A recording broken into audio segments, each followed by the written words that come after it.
Baik, di pertemuan kali ini kita akan lanjut di bab selanjutnya, yaitu tentang garis dan sudut. Sebelumnya kita akan mengenal dulu apa itu titik, apa itu garis, dan apa itu bulat. Di sini Ibu sudah menuliskan pengertian dari titik, garis, dan bidang. Titik tidak memiliki ukuran dan deskripsikan dengan nokta. Nokta itu titik ya. Ini contohnya, ini namanya titik A, itu noktanya.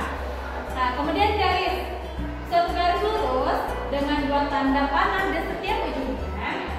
Ini namanya garis, ada panah di kedua ujungnya, yang artinya kedua panah itu masih bisa diperpanjang sampai tak terhingga.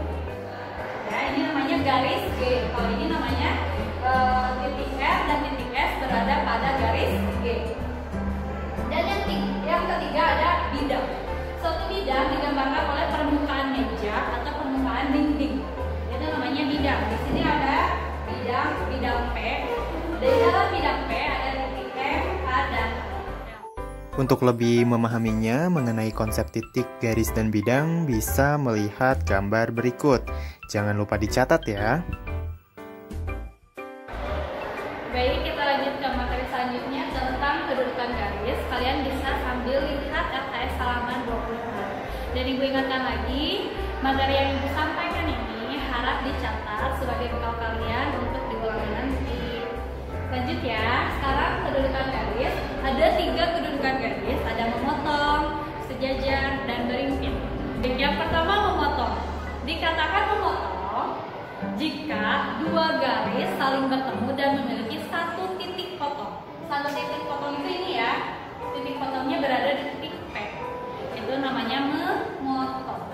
Kemudian sejajar. Dikatakan sejajar apabila dua garis K dan garis L, ini jika diperpanjang mereka tidak akan saling bertemu satu sama lain.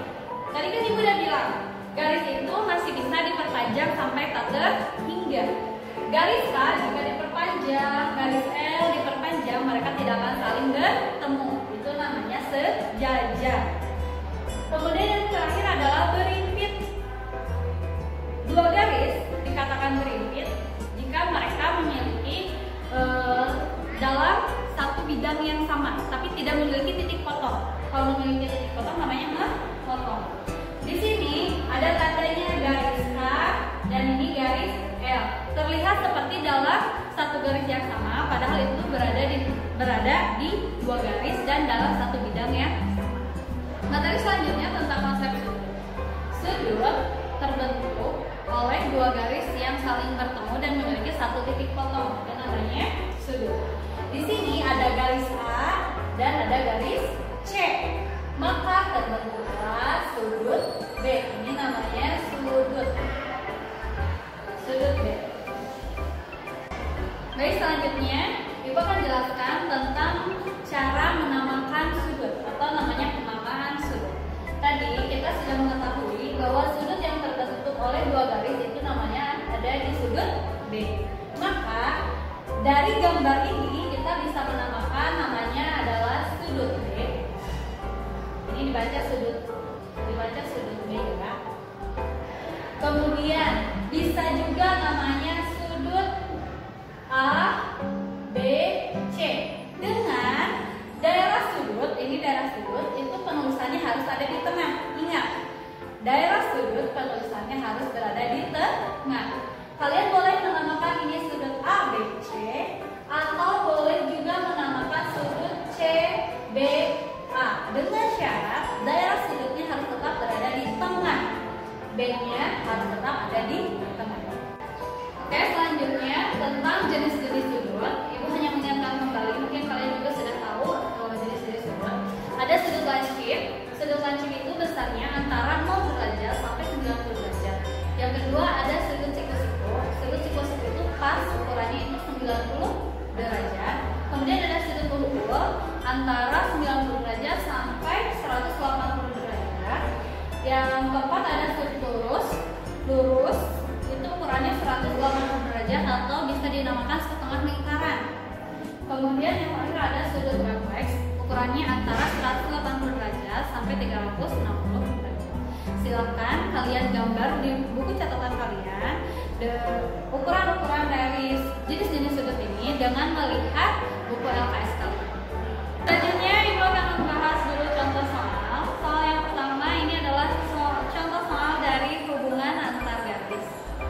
Sebutkan pasangan garis pada gambar berikut. Di sini ada garis A, garis B, garis C, dan ada garis D. Kita sebutkan nama-nama antar garis berikut. Pertama, garis A dan garis B.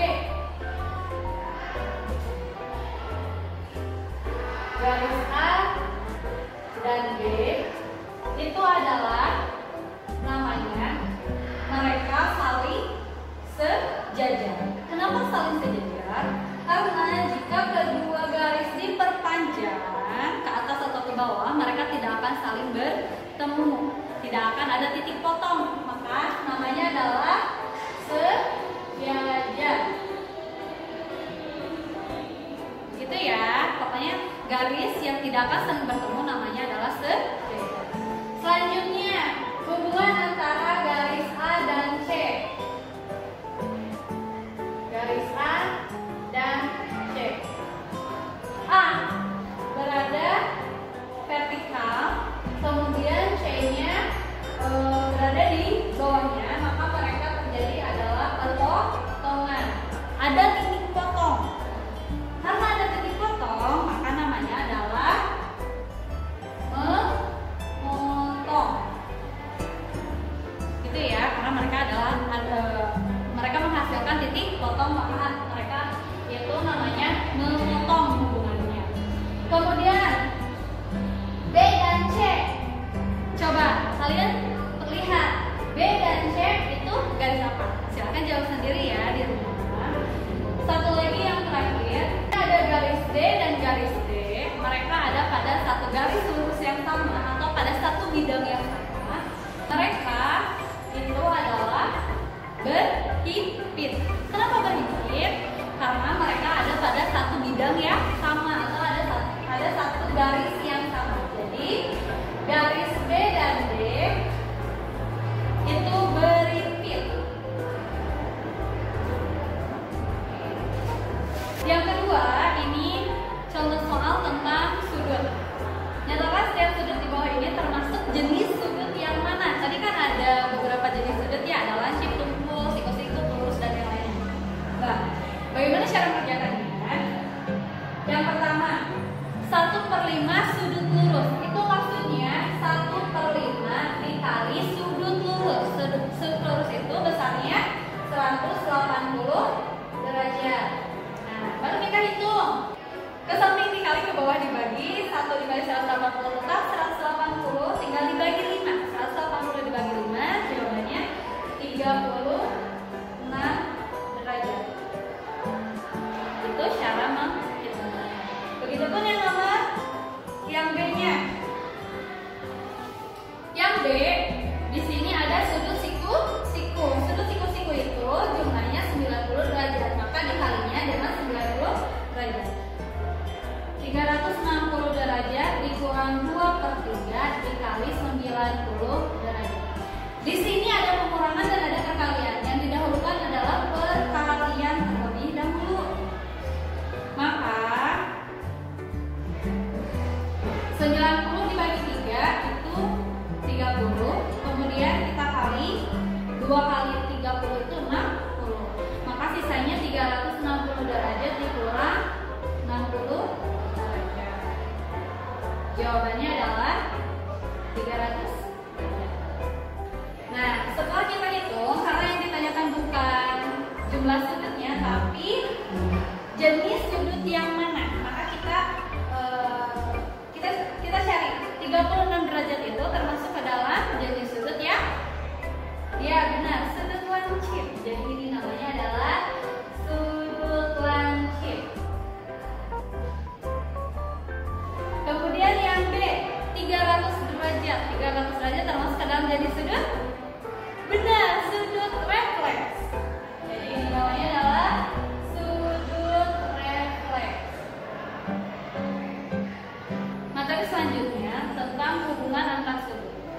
pertama ini adalah sudut saling berpelurus. Judulnya aja sudut saling berpelurus. Ingat, pelurus itu totalnya 180 derajat ya. Di sini Ibu sudah ada gambar. Ada dua sudut yang terbentuk. Yang pertama sudutnya di sini itu namanya sudut O. Ya, di sini ada sudut O. Tapi ada dua sudut yang terbentuk, ada sudut X dan sudut Y. Yang X ini namanya, ingat penamaan sudut yang tadi, sudut A O C. Ini adalah sudut yang sebelah kiri. Ditambah dengan sudut B, ditambah dengan sudut B O C. Ingat, penamaan sudutnya ada di tengah, jadi O-nya selalu ada di tengah. Ini sudut yang kanan. Kedua sudut ditambahkan itu totalnya harus 180 derajat. Kenapa 180 derajat? Karena mereka saling berpelurus. Coba dilihat dan diperhatikan contoh dari sudut yang saling berpelurus. Di sini ada dua sudut yang terbentuk, sudutnya ada di B, ada sudut kiri dan sudut kanan. Yang ditanyakan adalah tentukan besar sudut A, B, D. Lihat dulu, A, B, D. Berarti yang ditanyakan adalah sudut yang sebelah kiri. Bagaimana cara mencarinya? Sedangkan di sini sudutnya sudah diketahui itu 4x derajat. Cara mencari x-nya itu adalah menambahkan kedua sisi sudut, sudut kiri dan sudut kanan ditambahkan. Maka 4x ditambah 8x, itu kan dua sudut ditambahkan. Lihat tadi rumusnya, dua sudut ditambahkan sama dengan 180 derajat. Selalu 180 derajat selama itu sudutnya adalah sudut pelurus, sama dengan 180 derajat.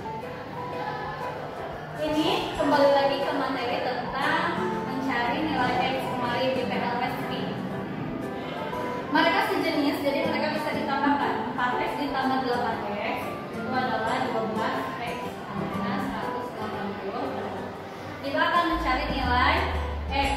Maka dipindah ruaskan 12-nya, X sama dengan 180 derajat dibagi 2. Maka X-nya adalah 15 derajat. Kita sudah mengetahui X-nya 15 derajat. Tapi yang ditanyakan bukan X, tapi yang ditanyakan adalah besar sudut ABD.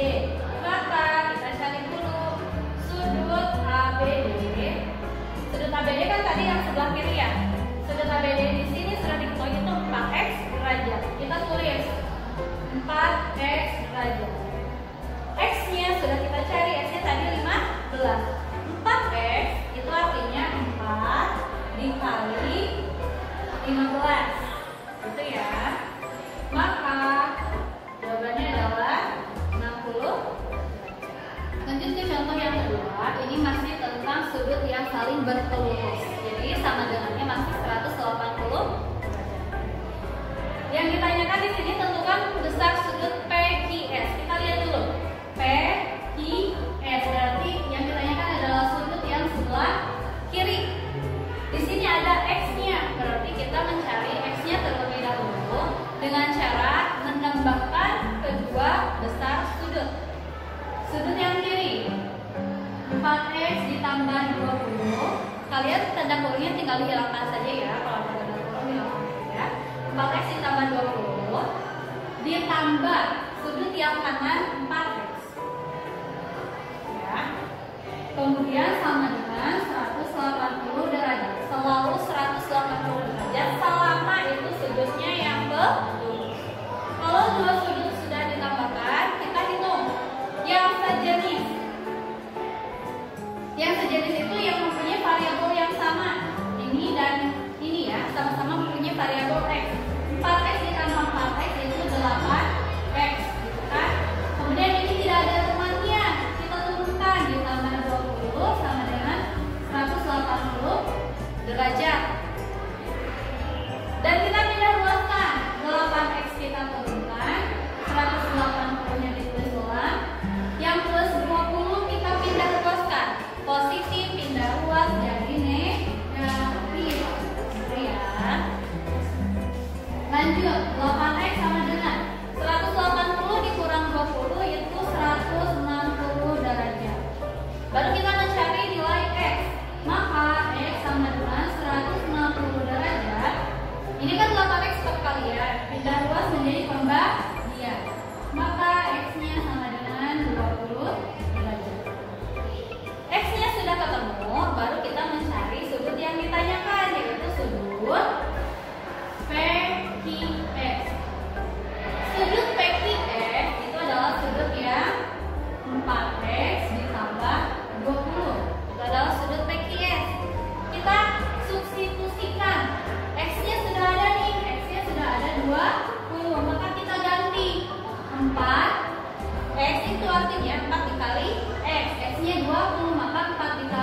saling berpenyikut. Sama seperti tadi pelurus cara menghitungnya, cuman bedanya adalah di sama dengannya. Kalau pelurus sama dengannya 180 derajat. Kalau ini karena berpenyikut, maka sama dengannya pun 90 derajat. Kedua sudut ditambahkan sama dengan 90 derajat. Ingat nama sudutnya, ini ada sudut A, B, D. Ya kan? Itu sudut yang pertama adalah sudut A, B, D. Ditambah sudut yang kedua itu adalah sudut C, B, D. Dengan nama sudut B selalu berada di tengah. Sama dengannya 90 derajat. Kenapa 90 derajat? Karena sudut berpenyikut. Jadi jangan tertukar ya, lihat gambarnya. Kalau siku-siku itu seperti huruf L. Kita lihat contoh soal yang untuk sudut yang saling berpenyikut. Tentukan besar sudut ABD. Kita lihat dulu sudut ABD itu adanya di mana? A, B, D. Berarti ini yang ditanyakan. Di sini ada 2x ditambah 2. Ada x-nya, berarti kita harus mencari x-nya terlebih dahulu dengan cara menambahkan 2 besar sudut. Kita tambahkan 2x ditambah 2, itu dari sudut yang pertama, ditambah dengan sudut yang kedua. Sudut yang kedua itu 4x ditambah 4. Gitu ya kan? Sama dengan 90 derajat. Ingat, kenapa 90 derajat? Karena ini adalah sudut siku-siku. Jadi sama dengannya pun 90 derajat. Kita hitung yang sejenis. 2x ditambah 4x itu adalah 6x. Kemudian ditambah 2 ditambah 4 itu adalah 6, sama dengan 90 derajat. Kita pindah luaskan. 6x kita turunkan, tetap berada di sebelah kiri. 90 kita turunkan, dan yang 6 ini kita pindahkan. Plus 6 pindah luas menjadi negatif 6. Ingat ya, positif pindah jadi negatif. 6x sama dengan 90 dikurangi 6 itu adalah 84 derajat. Lanjut, kita akan mencari nilai x. Maka x sama dengan 84 dibagi 6. Itu jawabannya adalah, maka x sama dengan 84 dibagi 6, x-nya sama dengan 14 derajat. Itu ya. Yang ditanyakan adalah sudut sudut ABD. Sudut ABD. Sudut ABD di gambar itu adalah yang atas. Besar sudutnya 2x ditambah 2. Tuh. Karena x-nya sudah dikali 14, maka kita substitusi. 2x itu artinya 2 dikali x. 2 dikali 14 ditambah 2. Dikali dulu, 2 kali 14 itu 28 ditambah 2 sama dengan 30 derajat. Berikut adalah latihan soal yang harus teman-teman kerjakan. Silakan di screenshot per nomor untuk pengerjaannya sama dengan contoh soal yang telah dibahas. Wajib menggunakan cara dan dikerjakan di buku tulisnya masing-masing. Selamat mengerjakan. Baik, demikian paparan materi untuk minggu ini. Semoga dapat dipahami dan dimengerti oleh kalian yang ada di rumah. Jangan lupa untuk dicatat di buku kalian untuk bekal nanti saat ulangan. Dan jangan lupa tugas-tugasnya dikerjakan. Terima kasih, semoga bermanfaat untuk kita semua. Mohon maaf apabila ada kesalahan. Tetap jaga kesehatan kalian.